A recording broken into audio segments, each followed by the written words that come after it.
Rahasia air liur untuk mengikat pasanganmu. Jangan coba-coba mengoleskan air liur di belakang telingamu. Kalau kamu tidak ingin pasangan kamu tambah sayang dan tambah lengket sama kamu.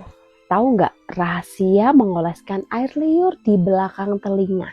Ternyata air liur kita ada energi dahsyat di dalamnya. Simak baik-baik. Jika pasanganmu pergi atau pasanganmu cuek dan sudah tidak peduli lagi sama kamu, jangan sedih dan jangan menangis. Ingat, air liurmu menyimpan daya pikat yang luar biasa dan sangat dahsyat.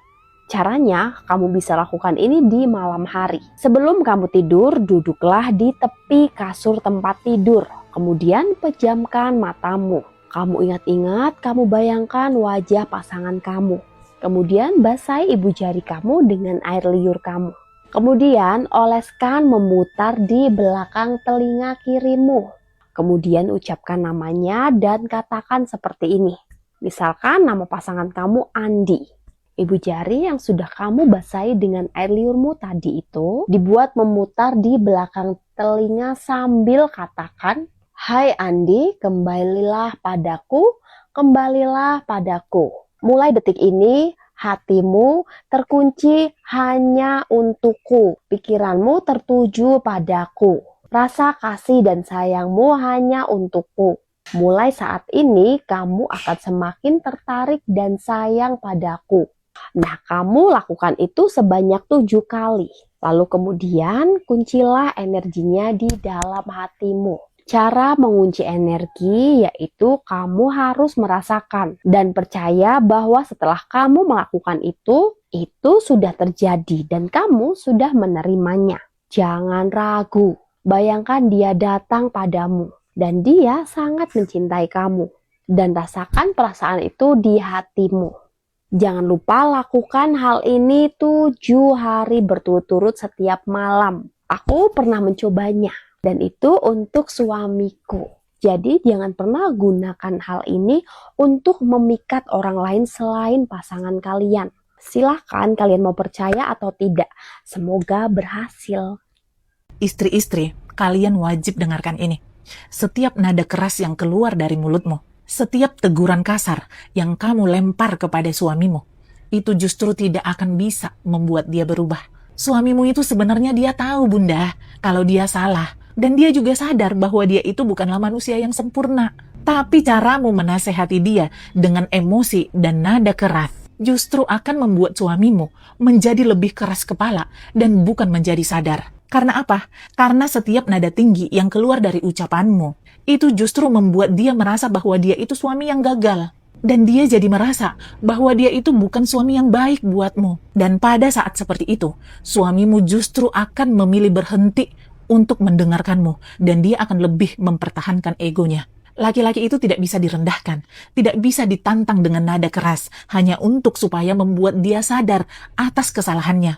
Tapi coba deh, kamu bicara pelan, lembut, dengan tenang kepadanya, maka dia akan lebih mendengarkanmu. Nada lembut dan ketenanganmu bukan berarti kamu menunjukkan bahwa kamu itu lemah, tidak. Dan ketenanganmu juga bukan membenarkan kesalahan dia. Tapi itu adalah cara seorang istri untuk menyelamatkan hati suaminya, supaya suaminya mau tetap mendengarkan istrinya. Karena hanya dengan sikap yang tenang, sikap yang lembut dari seorang istrilah yang bisa membuat laki-laki berani mengakui kesalahannya. Dan hanya ketenanganmu lah yang akan bisa membuat suamimu berubah. Karena pada saat kau bisa bicara dengan tenang kepadanya, dia merasa tidak diserang. Dia akan merasa bahwa kamu istrinya menghormati dan menghargainya, bukan menghakiminya. Dan dengan sikap lembut dan tenangmu lah yang akan membuat dia tetap ingin pulang. Bukan justru malah menjauh dan menghindar darimu. Jadi wahai para istri, jika suamimu salah sekalipun, nasihatilah dia dengan nada bicara yang lembut. Dan tetaplah menjadi istri yang tenang.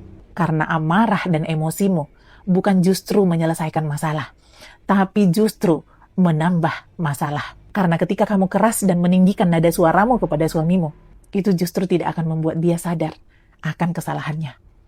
Kalau suamimu nggak merokok, nggak hobi nongkrong sampai larut malam, nggak judi, apalagi main perempuan, coba lihat kesehariannya. Hidupnya cuma kerja, pulang ke rumah ketemu kamu dan main sama anak-anak. Kalaupun dia punya hiburan, paling cuma sekedar hobi sederhana, main HP di rumah atau nonton film bareng kamu di sofa. Satu hal yang harus kamu tahu, selamat, kamu sebenarnya sudah memenangkan lotre kehidupan. Kamu punya sosok laki-laki yang kualitasnya sudah di atas rata-rata. Laki-laki yang langka dan sangat berharga di zaman sekarang. Jadi berhentilah membandingkan dia dengan standar dunia yang melelahkan.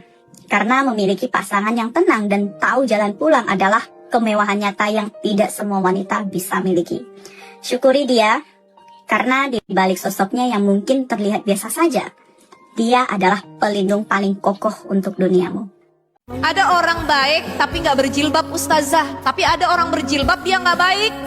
Saya punya teman berjilbab tapi dia pacaran, zina, berkholwat sama laki-laki. Yang salah bukan jilbabnya tapi akhlak dan kepribadiannya. Hijab, himar dan juga jilbab itu adalah atribut agama yang wajib dia gunakan. Kalau dia pakai jilbab kemudian bermaksiat, maka ada yang salah dan berpenyakit dalam dirinya, bukan di hijab. Ada orang tidak berhijab, tapi akhlaknya baik, bagus sama orang, nggak pernah gibah, nggak pernah fitnah. Pernah nggak kita nemuin orang kayak gitu? Pernah, tapi kok belum berhijab sampai sekarang? Dia baik secara akhlak, secara sosial, tapi dia belum baik secara hubungan, hablum minallah. Jadi usahakan untuk seimbang, balance antara keduanya, hubungan sama Allah, hubungan sama manusia, itu dua-duanya dijalankan.